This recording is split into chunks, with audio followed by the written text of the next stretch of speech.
Hello दोस्तों, आज हम मेटल और एलॉयज़ को डिटेल में पढ़ेंगे, जानेंगे कि मेटल क्या होते हैं, एलॉयज़ क्या होते हैं, मेटल क्या प्रॉपर्टीज़ होती है, अलग अलग टेम्परेचर पे उसका कॉम्पोजिशन क्या होता है, अलग अलग कैरेक्टरिस्टिक्स क्या होते हैं मेटल्स के, ये सब सब डिटेल में आज पढ़ेंगे। ठीक है, तो हम पहले देखेंगे कि मेटल्स क्या होते हैं और एलॉयज़ क्या होते हैं। मेटल एक सिंगल मटेरियल से बना रहता है। एलॉयज़ दो या दो से ज़्यादा मटेरियल से बन के बनता है मेटल, या फिर मेटल दो मेटल आपस में मिलके मिलेंगे तो एलॉयज बनता है, या फिर मेटल एंड नॉन मेटल मिलते हैं तो एलॉयज बनता है। ठीक है, पहले हम मेटल का क्लासिफिकेशन देखें। मेटल का देखिए, मेटल जो होता है, मेटल दो पार्ट में होता है, एक फेरस मेटल एक नॉन फेरस मेटल। ठीक है, फेरस और नॉन नॉन फेरस। ठीक है, यहाँ पर हम देखते हैं पहले मेटल एलॉयज का। ठीक है, मेटल एलॉयज का क्लासिफिकेशन होता है, एक फेरस होता है, नॉन फेरस होता है। ठीक है, नॉन फेरस तो रंग फेरस मतलब जिसमें आयरन, जिसमें कार्बन के, तो हम मेनली आज पढ़ेंगे कि कार्बन के कंटेंट वाले जितने भी मेटल्स हैं, एलॉयज हैं, उनके बारे में पढ़ेंगे डिटेल में। नॉन फेरस के बारे में हम फर्दर लेक्चर्स में पढ़ लेंगे। ठीक है, तो आज हम फेरस के बारे में पढ़ेंगे, that contains mainly carbon, that contains mainly iron actually, and that contain mainly iron as the main component. So ferrous को दो पार्ट्स में डिवाइड करते हैं, स्टील और कास्ट आयरन में। ठीक है, और steel low low low alloy steel होते हैं, फिर हाई एलॉय स्टील होते हैं। कास्ट आयरन चार पार्ट्स में डिवाइड होते हैं, grey cast iron, ductile iron, white iron, malleable iron. Actually यहाँ पांच होते हैं टोटल। ठीक है, कास्ट आयरन के, एक होता है ग्रे कास्ट आयरन, एक होता है डक्टाइल, एक होता है मेलेबल, एक होता है ग्रेफाइट आयरन।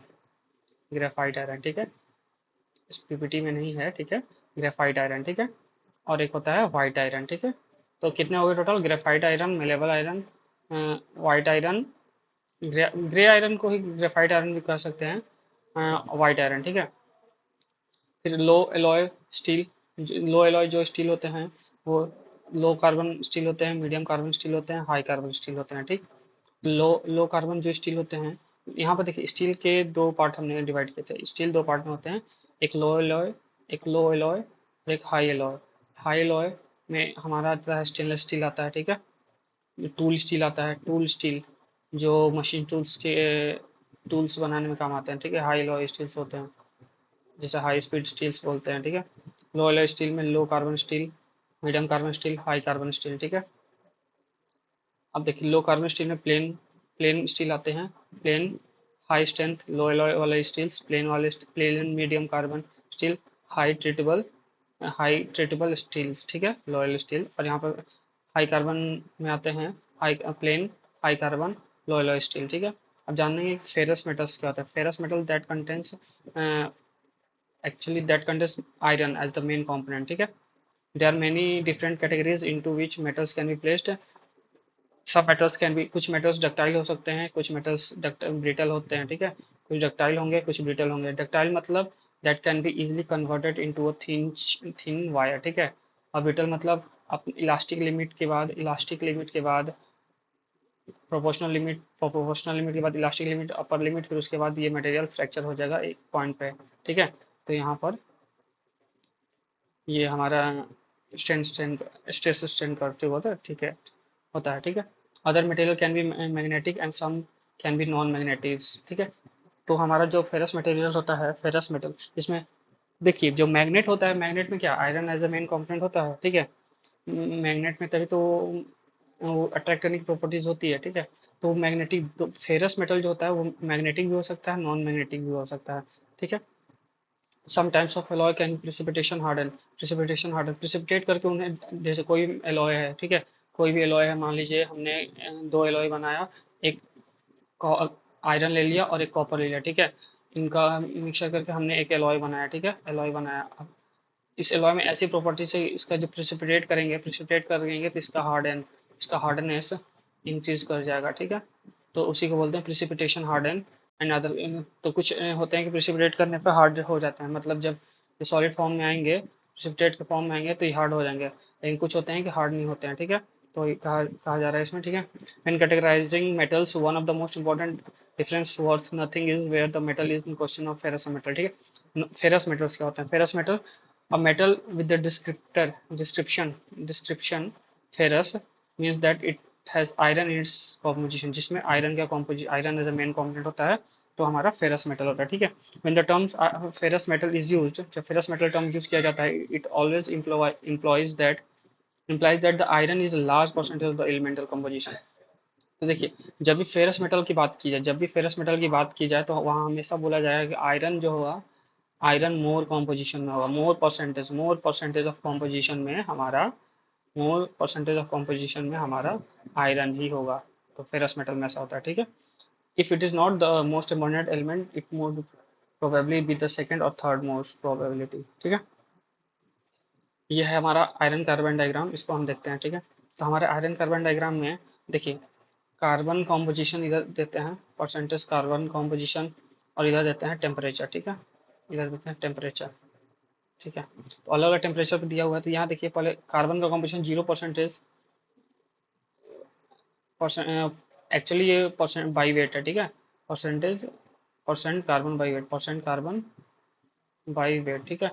तो यहाँ पर पहले 0 से स्टार्ट करेंगे, यहाँ पे 0.8, ठीक है।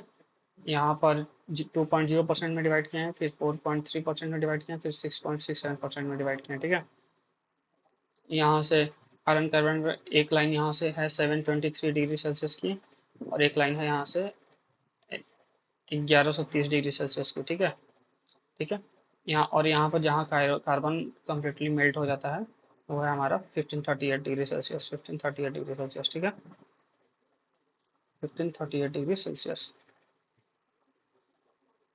1538, 1538 डिग्री सेल्सियस, ठीक है। अब देखिए, यहाँ पर जो हमारा यहाँ से स्टार्ट होगा, ये लिक्विड फेज इधर होता है, इधर, ये इधर, ठीक। तो इधर जो होगा हमारा लिक्विड फेज एग्जिस्ट करता है, ठीक। यहाँ से 1500 डिग्री सेल्सियस के अराउंड ये फेज जो होता है इधर का, ये ये फेज यहाँ तक, इसको लिक्विड प्लस ऑस्टेनाइट बोलते हैं, ऑस्टेनाइट, ठीक है, लिक्विड प्लस ऑस्टेनाइट, ठीक है। और यहाँ से जो हमारा 723 डिग्री सेल्सियस कुछ इस पॉइंट तक, इसको बोलते हैं ऑस्टेनाइट फेज, ठीक। और यहाँ से इधर अराउंड बहुत ही माइनर कॉम्पोजिशन, मान लीजिए 0.3 के आसपास, 3.3 वेट परसेंटेज कार्बन के आसपास, यहाँ पे एग्जिस्ट करता है फेराइट फेज, ठीक है। यहाँ एग्जिस्ट करता है फेराइट, ठीक, फेराइट फेज। और यहाँ पर इस पॉइंट से देखिए, इस पॉइंट तक जब ज्वाइन करेंगे, तो ये होता है हमारा austenite plus ferrite, austenite plus ferrite, ठीक है। और ये जो पार्ट हो गया, ये इतना, ये पार्ट, इसमें एग्जिस्ट करता है हमारा ऑस्टेनाइट प्लस सेमेंटाइट, ठीक है। और इस पॉइंट पर हमारा, इस पॉइंट को बोलते हैं यूटेक्टॉइड, यूटेक्टिक, ठीक है। इस पॉइंट पे यूटेक्टिक बोलते हैं। तो यहाँ पर ये ऐसे आ गया 2% पे, ये आ गया 8% पे, और ये आ गया अराउंड 4.3% पे, ठीक है। तो यहाँ से ये जो पार्ट होता है, इसको हम बोलते हैं हाइपर यूटेक्टिक, हाइपर यूटेक्टिक, ठीक है। यहाँ से इस इतने पार्ट को हम लोग बोलते हैं हाइपो यूटेक्टॉइड, हाइपो यूटेक्टॉइड, ठीक है। यहाँ से इतने पार्ट को बोलते हैं हाइपर यूटेक्टॉइड, हाइपर यूटेक्टॉइड, ठीक है। यहाँ से इतने पार्ट को बोलते हैं हाइपो यूटेक्टिक, ठीक है। तो ये था हमारा ये आयरन कार्बन डायग्राम, जिसमें हमने बताया कि अलग अलग टेम्परेचर पे और अलग अलग कार्बन के कंपोजिशन को जब बदल रहे हैं, तो कौन कौन सा आयरन के फेजेस बन रहे हैं, ठीक है। तो हमारे पास क्या क्या फेजेस बने, यहाँ ऑस्टेनाइट बना, यहाँ देखिए डिफरेंट डिफरेंट फेजेस क्या क्या बने, austenite, austenite plus ferrite, austenite plus cementite, ठीक है। इसको यूटेक्टिक पॉइंट बोलते हैं, ठीक है। लिक्विड प्लस ऑस्टेनाइट, ठीक है, अलग अलग फेजेस। इसको बोलते हैं, यहाँ पर इसको बोलते हैं ferrite plus सेमेंटाइट, ferrite plus cementite, ठीक है। इस पॉइंट को बोलते हैं, यूटेक्टॉइड, यूटेक्टॉइड, ठीक है। टोटल हमें देखिए ऐसे याद रखिए, याद करने का तरीका क्या क्या फेजेस हैं, देखिए लिक्विड वन फेज इधर liquid austenite, austenite, austenite plus cementite, ठीक, ferrite plus cementite, eutectoid point, और यहाँ eutectic point, ferrite phase. Total phases कितने हैं? One, ferrite plus cementite, austenite plus cementite, austenite, liquid austenite, liquid cementite, ठीक है। ये और एक ये हो गया ऑस्टेनाइट प्लस फेराइट, सेवन, ठीक है। टोटल सेवन फेजेस हो गए। पॉइंट क्या क्या है देखिए, डिफरेंट डिफरेंट पॉइंट क्या क्या है। ये यूटेक्टिक पॉइंट है, ये यूटेक्टॉइड पॉइंट है, ठीक है। बात करते हैं कार्बन परसेंटेज पे, तो ये देखिए, इस पॉइंट को बोलते हैं hypo eutectic, hyper eutectoid, hypo eutectic and hyper eutectic. यहाँ से ये स्टील होता है, ठीक, यहाँ से ये कास्ट आयरन होता है, ठीक है, कास्ट आयरन, ठीक है। तो ये था हमारा आयरन कार्बन डायग्राम, और कैसे कैसे अलग अलग टेम्परेचर पर अलग अलग कॉम्पोजिशन आयरन के एग्जिस्ट करते हैं, इसका एक्सप्लेनेशन, ठीक है। अब देखते हैं स्टील के बारे में जानते हैं। Steel is made by adding iron to carbon which harden the iron, ठीक है।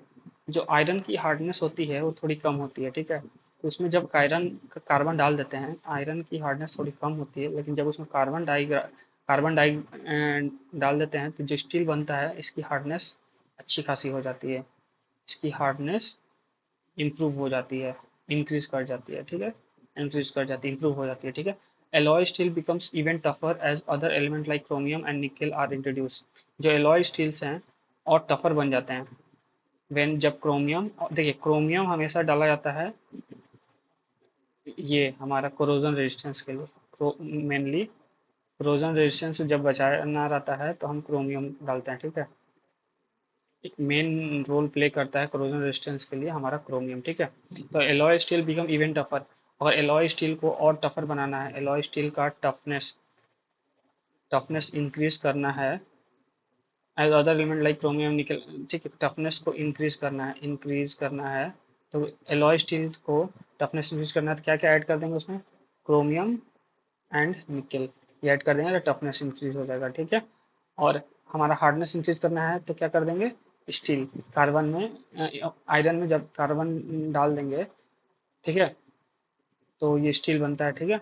और उसको और टफ बनाना हो तो क्रोमियम और निकल ऐड कर देंगे, ठीक है। Steel constitute the most widely used category of metallic material, primarily because they have manufactured relatively inexpensive in large quantity to very precise specification, ठीक है। Steel is made by heating and melting iron और इन furnaces. जो furnace में हमारा जो furnace होता है, furnace में जब यहाँ से हीट करते हैं तो हमारा अलग फेजेस है, यहाँ पे कुछ और फेज बनता है, यहाँ पे फेज बनता है, यहाँ कुछ और फेज बनता है। तो ऐसे ऐसे different carbon iron carbon diagram जो हमने दिखाया ना, डिफरेंट डिफरेंट फेज, वो सारे फेजेस इस फर्नेस में बनते हैं, ठीक है, अलग अलग टेम्परेचर पे। सबसे ज़्यादा हाई टेम्परेचर यहाँ पे होता है, ठीक है, 1538 डिग्री सेल्सियस, ठीक है। और यहाँ पे 763 डिग्री सेल्सियस, और यहाँ पे 1193 डिग्री सेल्सियस पे अलग अलग जो हमारे फेजेस बनते हैं, कि यहाँ पे बनते हैं अलग अलग फेज, यहाँ फेज, और बीच में इन दोनों का कॉम्बिनेशन, बीच में इन दोनों का कॉम्बिनेशन, अलग अलग फेजेस बनते हैं, ठीक है। Steel is widely use construction और मैन्युफैक्चरिंग इंडस्ट्री में यूज होता है स्टील, ठीक है। फेरस एलॉय का हम देखेंगे यहाँ पर क्लासिफिकेशन स्टील हो गया, ठीक है। बाई स्ट्रक्चर देखना होगा तो एलॉय विथ यूटेक्टिक वाला जो होता है वो स्ट्रक्चर्स वगैरह में काम बनाने में काम आता है, ठीक है। प्लेन कार्बन स्टील्स वैसे ही यहाँ पर फेरेटिक है, pearlitic martensite, bainitic, austenite, precipitation hardens, austenite, ferritic, duplex structures, wear resistance, heat resistance, corrosion resistance, high low steel, high carbon steels, medium carbon steel, low carbon steels। ये थे हमारे plane carbon steel के, plane carbon की steel के ये तीन थे, लो carbon steel, high carbon steel, medium carbon steel, ठीक है। यहाँ से नॉर्मल लो एलॉय स्टील के अंदर बैनेटिक भी आता है, लो एलॉय स्टील में पेरिलेटिक भी आता है, फेराइट पेरिलेटिक भी आता है, और फेरिलेटिक भी आता है, ठीक है। आगे देखते हैं कार्बन स्टील क्या होते हैं। Carbon steel has a higher carbon content in comparison to other type of steel. Other type जो स्टील होते हैं उनके कंपैरिजन में कार्बन स्टील में हायर कॉम्पोजिशन होता है, ठीक है। Carbon steel has a higher carbon content, carbon का कंटेंट ज़्यादा होता है other as compare to other steel, ठीक है। तो इसमें कार्बन का कंटेंट ज़्यादा होता है, ठीक है, कार्बन स्टील में। फर्स्ट हमारा कार्बन स्टील, ठीक है। दूसरा एलॉय स्टील, ठीक है। एलॉय स्टील इसमें इट इज़ मेनली, ये देखिए पहले देख कहाँ यूज़ होता है वो देख लेते हैं। It is commonly used in manufacturing of machine tools, machine tools बनाने में, जैसे मान लीजिए लेथ मशीन है, ठीक है, ये मान लीजिए लेथ मशीन है, ठीक है, लेथ मशीन का जो टूल है, जो टूल है, इस टूल को बनाने के लिए, इस मशीन का जो टूल को बनाने के लिए हम कार्बन स्टील का यूज़ करते हैं। Carbon steel, high speed steel, ये सब स्टील का हम लोग टूल बनाने में यूज़ करते हैं, ठीक है। Machine tools, drill bit, drilling machine का जो ड्रिल बिट होता है, ड्रिलिंग मशीन का जो ड्रिल बिट होता है, ड्रिल बिट जो होता है, उसको बनाने में भी हम लोग यूज़ करते हैं कार्बन स्टील, ठीक है। ब्लेड्स, ब्लेड जो हम लोग normal daily day to day life में यूज़ करते हैं, ठीक है, ये ब्लेड, ठीक है, ये जो शार्पन होता है इस एज पे, यहाँ पे, इस ब्लेड को भी यूज़ करते हैं हम लोग, कार्बन स्टील से बनाते हैं, ठीक है। टेप्स, जो टेप होते हैं स्टील वाले टेप, ठीक है, स्टील वाले टेप मैन्युफैक्चरिंग इंडस्ट्रीज में काम आते हैं, ठीक है। स्प्रिंग, जो हमारा स्प्रिंग है, जो नॉर्मल हम लोग स्प्रिंग बनाते हैं किसी भी काम को करने के लिए, या जहाँ भी हम लोग रिस्टोरिंग प्रोसेस जो होती है स्प्रिंग का यूज़ करते हैं, ठीक है, स्प्रिंग, ये सब, ठीक है। Alloy steels incorporate elements such as chromium, जो एलॉय स्टील है, एलॉय स्टील, जो एलॉय स्टील होता है इसमें एलिमेंट क्या क्या होते हैं, क्रोमियम होता है, निकेल होता है, टाइटेनियम होता है, impart greater strength, strength increase करता है, ड्यूरेबिलिटी बढ़ाता है विदाउट इंक्रीजिंग द वेट। जो एलॉय स्टील होते हैं, एलॉय स्टील में क्रोमियम ऐड करने से, निकेल ऐड करने से, टाइटेनियम ऐड करने से, ये वेट को तो इंक्रीज नहीं करता, बट हाँ अच्छा स्ट्रेंथ देता है, स्ट्रेंथ अच्छा बढ़ाता है, स्ट्रेंथ को इंक्रीज करता है, और ड्यूरेबिलिटी, ड्यूरेबिलिटी को बढ़ाता है, ठीक है, ड्यूरेबिलिटी को इंक्रीज करता है। Stainless steel is an important alloy steel made from chromium. Stainless steel, मैंने अभी बताया था कि स्टेनलेस स्टील में क्रोमियम डालते हैं, क्यों डालते हैं, क्रोमियम जो होता है हमारा, क्रोमियम जो होता है वो रेजिस्टेंस, हमारा कोरोजन रेजिस्टेंस होता है, कोरोजन रेजिस्टेंस होता है, ठीक है। कोरोजन रेजिस्टेंस होने के कारण हम लोग मेनली स्टेनलेस स्टील में, स्टेनलेस स्टील में क्रोमियम को ऐड करते हैं, ठीक है, अच्छे क्वांटिटी में ऐड करते हैं ताकि रेजिस्टेंस ना हो, ठीक है। Alloy steels are use in construction, जो एलॉय स्टील होते हैं कंस्ट्रक्शन में यूज होते हैं, मशीन टूल्स में यूज होते हैं, इलेक्ट्रिकल कंपोनेंट में यूज होते हैं, ठीक है। क्लासिफिकेशन ऑफ स्टील करेंगे, ठीक है, तो स्टील का क्लासिफिकेशन होता है, पहला plain carbon steel, low steel, high low steel, ठीक है। अब types of carbon steels and their properties देखेंगे। कार्बन स्टील्स के कार्बन स्टील और उनके प्रॉपर्टीज देखेंगे, क्या क्या कार्बन स्टील और उनके प्रॉपर्टीज।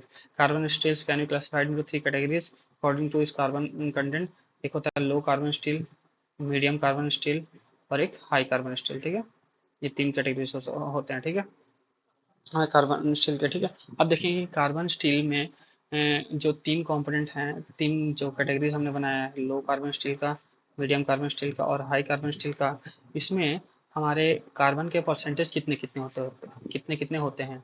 तो लो कार्बन स्टील में कार्बन के परसेंटेज लेस देन 0.25% होते हैं, ठीक है, वेट परसेंटेज, ठीक है। इसमें मीडियम कार्बन स्टील में जो कार्बन परसेंटेज होते हैं 0.25 से 0.60 तक होते हैं, और इसमें 0.60 से 1.25 तक होते हैं, ठीक है, वेट परसेंट, कार्बन कंटेंट, ठीक है। लो कार्बन लो कार्बन स्टील की प्रॉपर्टीज होती है कि लो हार्डनेस होता है, कॉस्ट कम होता है, हाई डक्टिलिटी होती है, इजिली कन्वर्ट, डक्टिलिटी हाई होती है, मतलब एक वायर में बहुत इजिली कन्वर्ट कर सकते हैं। टफनेस होती है, टफनेस मतलब शॉक लोड या फिर इम्पैक्ट लोड को रजिस्ट करने में इसकी एबिलिटी होती है, ठीक है। मशीनेबिलिटी, इजिली मशीनेबल होता है, मशीनिंग ऑपरेशन उस पर परफॉर्म कर सकते हैं लो कार्बन स्टील पे। वेल्डेबिलिटी होती है, इसको वेल्ड कर सकते हैं, वेल्डेड जॉइंट बना सकते हैं, जो भी हमारा कंपोनेंट रिक्वायर्ड कंपोनेंट चाहिए वेल्डिंग करके बना सकते हैं लो कार्बन स्टील से, ठीक है। अब देखिए मीडियम कार्बन स्टील की क्या प्रॉपर्टी है, लो हार्डनेबिलिटी, ये हार्डनेस कम होता है, ठीक है। मीडियम स्ट्रेंथ होता है, तो हार्डनेस, मीडियम स्ट्रेंथ होता है मतलब टू रेजिस्ट लोड डिफॉर्मेशंस।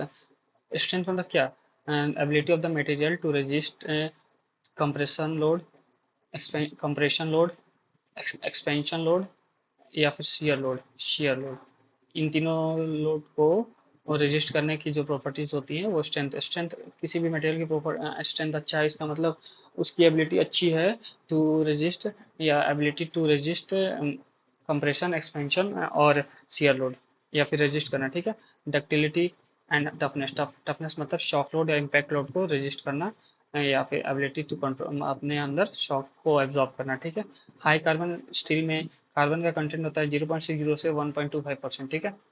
इसकी प्रॉपर्टीज होती है कि हाई हार्डनेस होता है, इसकी हार्डनेस काफ़ी अच्छी होती है, स्ट्रेंथ अच्छी होती है, लो डक्टिलिटी लो होती है। लो कार्बन स्टील में को अब डिटेल में देखते हैं। लो carbon steel these generally contains less than, low carbon steel में हमने बताया कि जो कार्बन का परसेंटेज होता है लेस देन 0.25% होता है, ठीक है। Strengthening is complete by cold working करके हम इसका स्ट्रेंथ इंक्रीज कर सकते हैं, ठीक है। As a consequence these alloys are relatively soft and weak but have outstanding ductility.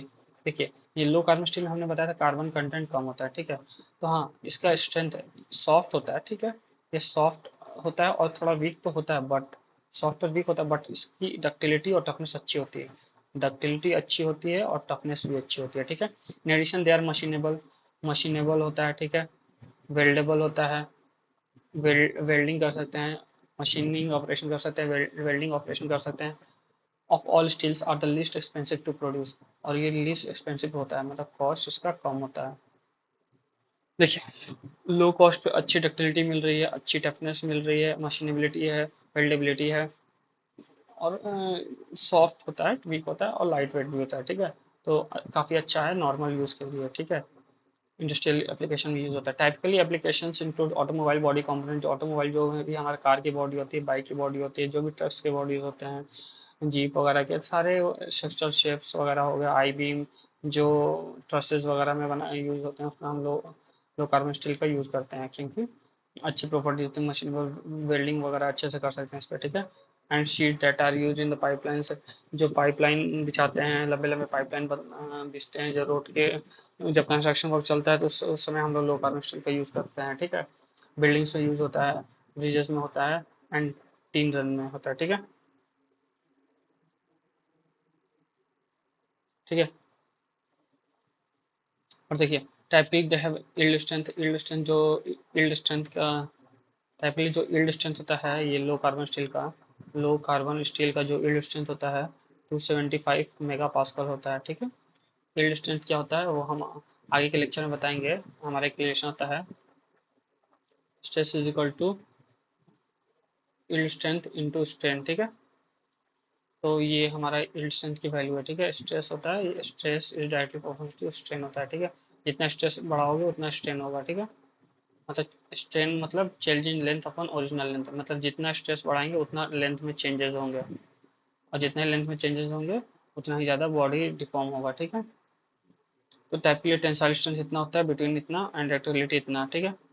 Ductility 25% दिया हुआ है, टेंसाइल स्ट्रेंथ बोलता है कि 415 से 550 मेगा पास्कल होता है, ठीक है।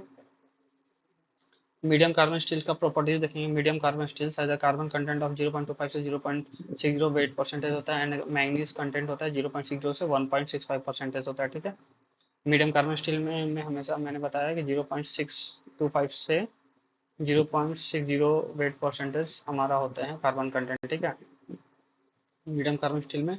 और इसमें इसमें मीडियम कार्बन स्टील में मैंगनीज का, सिर्फ मैंगनीज का जो कंटेंट होता है वो 0.6 से 1.65 वेट परसेंटेज होता है, ठीक है। इसके अंदर ये जो, ठीक है, ये जब इसको 100% मान लेंगे तो इस 100% में मैंगनीज का कंटेंट इतना होता है, ठीक है। The mechanical properties of these steels are improved via heat treatment involving austeniting, followed by quenching, tempering, giving them a martensitic structure, micro structure, ठीक है। इसमें क्या करते हैं, हीटिंग ट्रीटमेंट प्रोसेस करते हैं इसका प्रॉपर्टीज को इम्प्रूव करने के लिए। मीडियम कार्बन स्टील का जो भी डिजायर्ड प्रॉपर्टीज है उसके अकॉर्डिंग हम उसको अलग अलग टेम्परेचर पे हीट करते हैं, फिर अलग अलग टेम्परेचर पे कूल करते हैं। किसी को रूम टेम्परेचर पे कूल करते हैं, किसी को सडनली कूल करते हैं, किसी को कूलिंग बाथ में डाल देते हैं, अलग अलग लिक्विड में हीट करने के बाद डाल देते हैं, और अलग अलग हमारा प्रॉपर्टीज मिलती है। फिर उसके अकॉर्डिंग, एप्लीकेशन के अकॉर्डिंग हम ट्रीटमेंट ऑपरेशन परफॉर्म करते हैं। ये सब चीज़ें हम लोग, ये ऑस्टेनाइट क्या होता है, क्वेंचिंग क्या होता है, टेम्परिंग क्या होता है, मार्टेंसिटी क्या होता है, ये सब हम आगे के लेक्चर में बताएंगे। बस अभी इतना जान लीजिए कि अभी इससे उतना रिलेटेड नहीं, अब इतना जान लीजिए कि हीटिंग ऑपरेशन परफॉर्म करते हैं, हीट ट्रीटमेंट ऑपरेशन परफॉर्म करते हैं अलग अलग एप्लीकेशन में, अलग अलग एप्लीकेशन के अकॉर्डिंग, इंडस्ट्रियल एप्लीकेशन के अकॉर्डिंग अलग अलग स्ट्रक्चर और अलग अलग स्ट्रेंथ वगैरह पाने के लिए, ठीक है। Heat treatment can only be performed on very thin section पे परफॉर्म करते हैं। However additional alloying elements such as chromium कर देंगे, heat resistance, molybdenum and nickel can be added to improve the steel की ductility to heat treated and hardened. Hardness increase करने के लिए और स्टील की डक्टिलिटी इंक्रीज करने के लिए, एबिलिटी वगैरह इंक्रीज करने के लिए मोलिब्डेनम ऐड करते हैं, ठीक है। Hardened medium carbon steels have greater strength than low carbon steel. जो मीडियम कार्बन स्टील होते हैं उनका स्ट्रेंथ अच्छा होता है as comparison to low carbon steel, ठीक है। तो इसका स्ट्रेंथ का अगर कंपेरिजन किया जाए तो मीडियम कार्बन स्टील का अच्छा स्ट्रेंथ होता है, ठीक है। This time at the expense of ductility and toughness, ठीक है। हाई कार्बन स्टील में हमने बताया था जो कार्बन कंटेंट होता है 0.6 परसेंटेज से 1.25 वेट परसेंटेज तक होता है, ठीक है। एंड मैंगनीज का कंटेंट इसमें होता है, उसमें था 0.6 परसेंटेज के अराउंड, 0.6 से 1.65 था। यहाँ पर कार्बन मैंगनीज का कंटेंट थोड़ा सा हल्का सा ऑन एन एवरेज थोड़ा घटता है और हल्का बढ़ता है, 0.3 परसेंटेज से 0.3% 0.9 वेट परसेंट होता है मैंगनीज का कंटेंट, ठीक है। It is high hardness, hardness high होता है। It is high hardness, high toughness and carbon steels and low ductility, ductility कम होती है, ठीक है। High carbon steels are very wear resistance, wear tear and wear, मतलब वियर मतलब जो किसी भी किसी मान लीजिए टूल बनाया है, मशीन का टूल्स बनाया, मशीन का ये टूल बनाया, ठीक है, मैंने इससे, ठीक है। लेकिन इसको बहुत बार वर्क काम किया इस पे, मशीनिंग ऑपरेशन परफॉर्म किया, कुछ इसमें वियर आ जाते हैं टूल्स पे। तो जो हाई कार्बन स्टील होता है वो काफ़ी अच्छा होता है, हमारा हाई कार्बन स्टील काफ़ी अच्छा होता है ये वियर को रेजिस्टेंट करने के लिए, ठीक है। हैज़ वेरी वियर रेजिस्टेंस काफ़ी अच्छा होता है हाई कार्बन स्टील्स का, as a result of the fact that they are almost always harden and tempered, तो हमेशा हार्डन और टेम्पर्ड होता है, ठीक है। Tool steels and die steels are the high carbon steels. Example देखेंगे तो टूल स्टील हो गया जो टूल्स बनाने में काम आते हैं, मशीनिंग ऑपरेशन जो मशीन्स होते हैं, सीएनसी मशीन या फिर लेथ मशीन या फिर ड्रिलिंग मशीन के जो टूल्स वगैरह बनाने में काम आते हैं, टूल स्टील्स डाई स्टील, ठीक है। ये हाई कार्बन स्टील्स के बनाए जाते हैं, ठीक है। क्रोमियम डालते हैं हीट रेजिस्टेंस पे, वेनेडियम, मोलिब्डेनम, टंगस्टन वगैरह डालते हैं। The addition of these elements result in very high, इसके very high heat wear resistance. Steel wear को काफ़ी हद तक रेजिस्ट कर सकता है, तो वियर बहुत कम होता है मशीन, ये हाई कार्बन स्टील में वियर बहुत कम होता है, ठीक है। कास्ट आयरन देखेंगे और देखेंगे क्या टाइप्स ऑफ कास्ट आयरन, कितने टाइप्स के कास्ट आयरन होते हैं और कास्ट आयरन की प्रॉपर्टीज देखेंगे, ठीक है। The term cast iron, like term steels, identifies a large families of ferrous alloys. जितने भी ferrous alloys के families मतलब component types हैं उसमें cast iron के अंदर आता है, ठीक है। इसे हमने दो चीज़ पढ़ा था ना, पहले एक स्टील पढ़ा, यहाँ पे स्टील पढ़ा और इससे पहले, और अभी हम पढ़ रहे हैं कास्ट आयरन, ठीक है। स्टील के बारे में पढ़ा था लो carbon steel, medium carbon steel, high carbon steel, ठीक है। अब कास्ट आयरन के बारे में पढ़ेंगे, ठीक है। हमने बताया था कि कास्ट आयरन में जो आयरन का कंपोनेंट, आयरन के कंपोजिशन होते हैं ferrous alloys with carbon contents above 2.14 wait percentage से, ठीक है।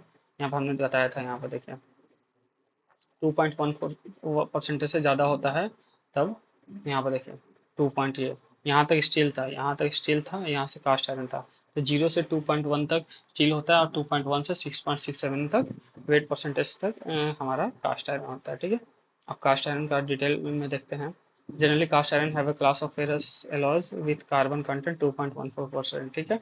अगर मोस्ट कास्ट आयरन जितने भी लगभग जितने ज़्यादा कास्ट आयरन का जो होते हैं वो 3 से 4.5 वेट परसेंट के बीच में कार्बन कंटेंट करते हैं। इन एडिशन अदर, उसके साथ साथ कुछ other alloying element like chromium, manganese वगैरह यूज़ करते हैं। क्रोमियम हो गया, मैंगनीज हो गया, वेनेडियम हो गया, टाइटेनियम हो गया, ये सब ऐड करते हैं, दे कंटेन मेजर, मेजर क्या क्या होता है, आयरन होता है, कार्बन होता है, सिलिकॉन होता है। माइनर में क्या क्या होता है, और माइनर 0.01% डालते हैं और कुछ एलॉइम डालते हैं 0.01% से ज़्यादा, ठीक है।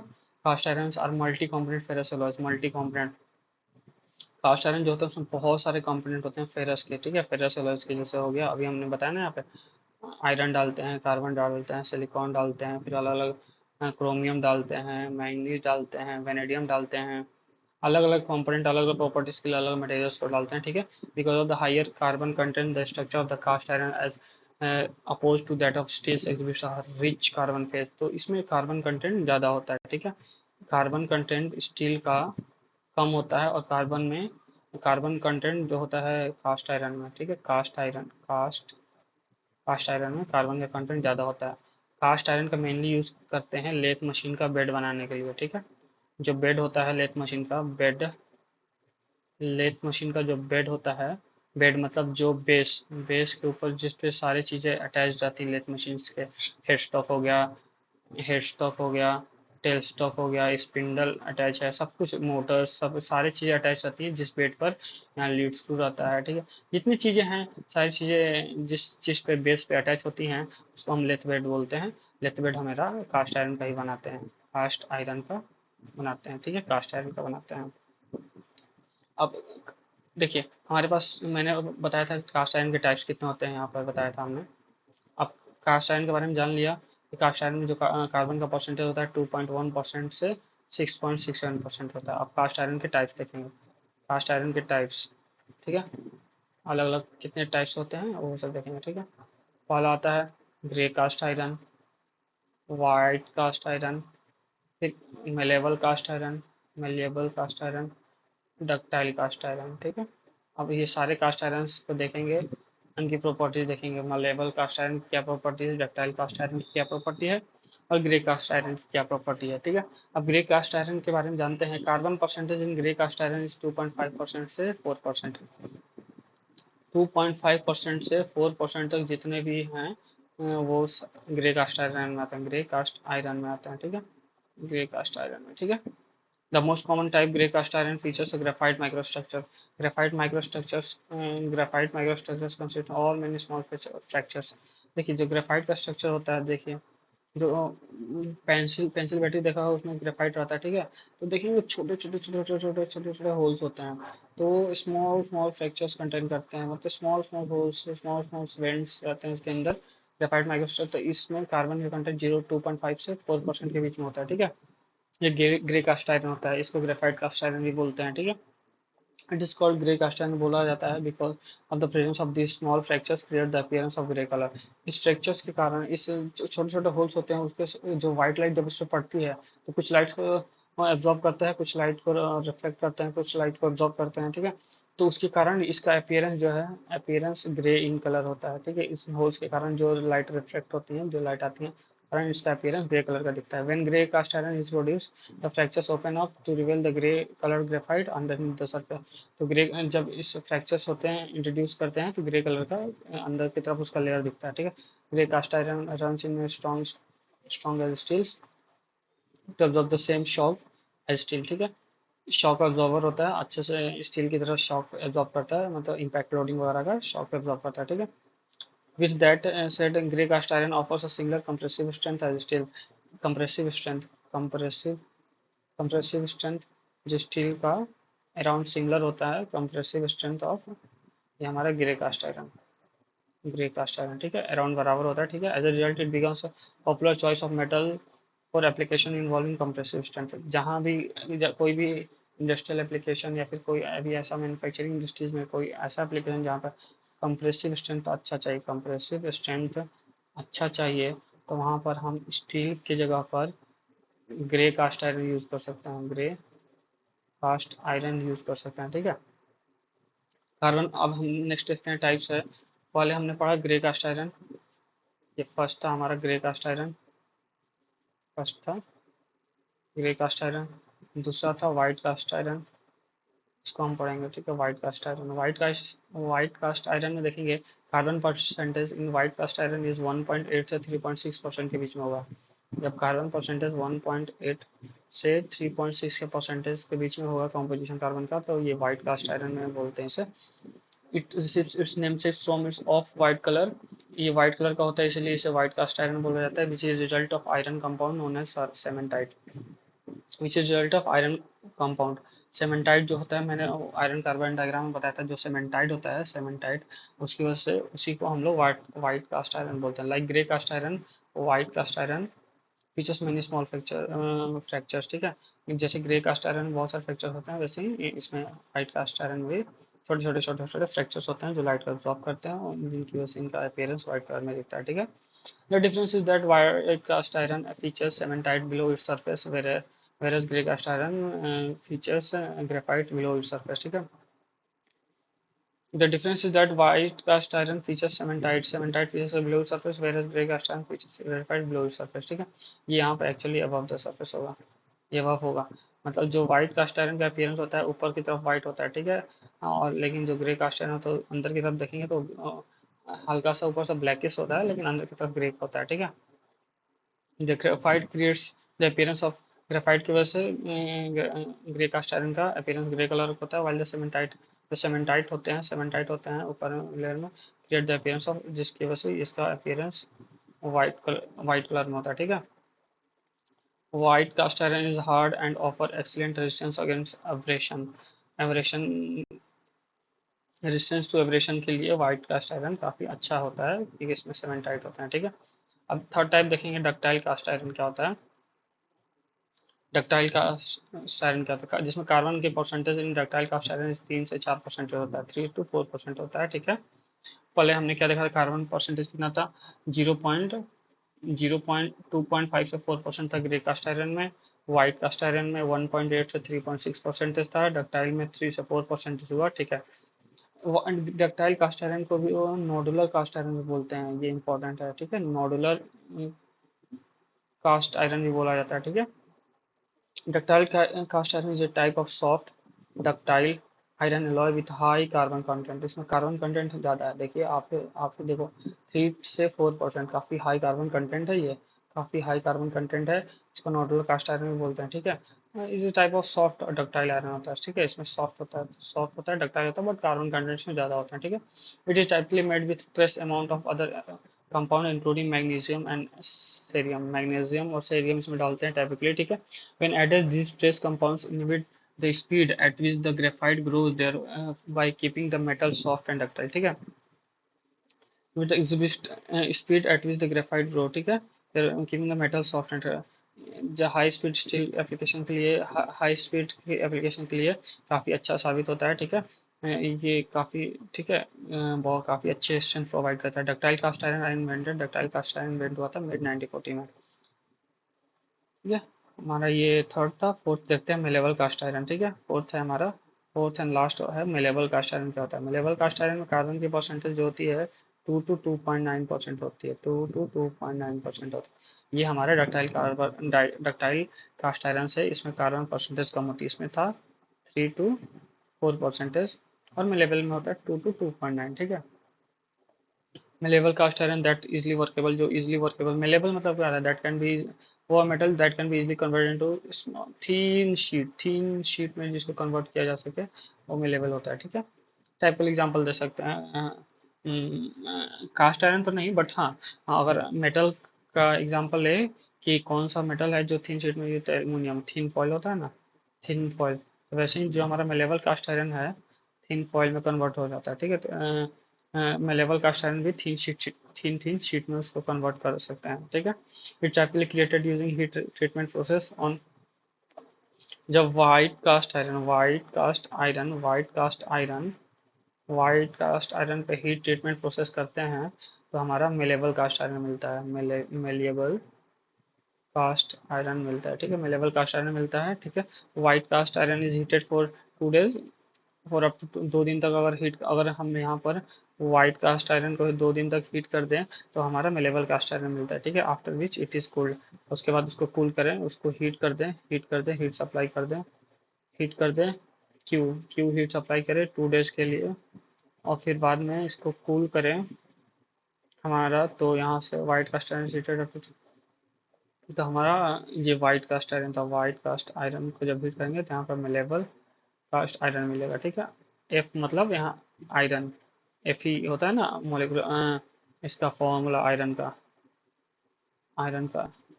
इसका, ठीक है। तो F E malleable cast iron बनेगा। When finished, malleable cast iron can be bend and manipulated to achieve unique shapes and size. जब हमारा वाइट कास्ट आयरन बन जाएगा तो मिलेबल कास्ट आयरन, जो वाइट कास्ट आयरन को जब हीट किए 2 दिन तक, उसके जो कूल करके जो हमारा मिलेबल कास्ट आयरन मिला, उसको अलग अलग मिलेबल है थिन शीट में कन्वर्ट कर सकते हैं, तो अलग अलग शेप में, अलग अलग डिजाइन में, अलग अलग चीज़ों में, अलग अलग एप्लीकेशन में, अलग अलग शेप में चेंज कर करके हम लेवल का आयरन को यूज़ कर सकते हैं, ठीक है। तो इस तरह हमने देखा कि कैसे कैसे क्या क्या क्लासिफिकेशन होते हैं स्टील्स के, और फिर कार्बन के स्टील हमारा कैसे कैसे डिवाइडेड था, लो carbon steel, medium carbon steel, high carbon steel में। और फिर हमारा, फिर हमने देखा कि कास्ट आयरन के क्या क्लासिफिकेशन थे, malleable steels, ductile steels, white malleable cast iron, sorry malleable cast iron, grey cast iron, ductile cast iron और वाइट कास्ट आयरन। चार इसमें देखे टाइप्स कास्ट आयरन के। स्टील्स के तीन देखें, low carbon steel, high carbon steel और medium carbon steel. उसकी प्रॉपर्टीज देखें, कॉम्पोजिशन देखें क्या क्या कॉम्पोजिशंस होते हैं। ठीक है, फिर कार्बन स्टील देखा क्या होता है, एलॉय स्टील किसको बोलते हैं, फिर क्लासिफिकेशन ऑफ स्टील्स देखा ऊपर में, आयरन कार्बन डायग्राम देखा हमने, फिर फेरस मेटल्स को कैसे क्वालिफाई क्लासिफिकेशन करते हैं। तो इस तरह हमने पूरे आज चैप्टर को, metals alloy, metal and alloy chapter को पूरा कंप्लीट किया। ठीक है, आज के लिए इतना ही। Thank you.